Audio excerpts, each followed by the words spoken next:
కేసీఆర్ గారు ఏం చెప్పబోతున్నారనే విషయంలోనే ప్రజల్లో బాగా చర్చ జరుగుతుంది.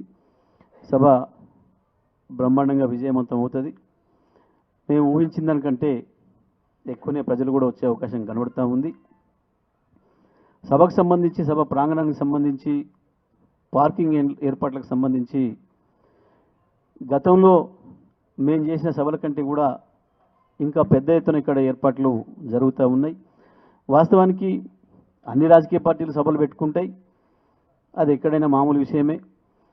వాస్తవానికి సభలు పెట్టడంలో బీఆర్ఎస్ పార్టీ తన రికార్డులను తానే తిరిగి రాసుకుంటూ వచ్చింది. ప్రతి సందర్భంలో కూడా భారతదేశంలో అతి తక్కువ సమయంలో అతి ఎక్కువ సభలు పెట్టిన రాజకీయ పార్టీగా కూడా బీఆర్ఎస్ పార్టీకి, టీఆర్ఎస్ పార్టీకి రికార్డు ఉంది.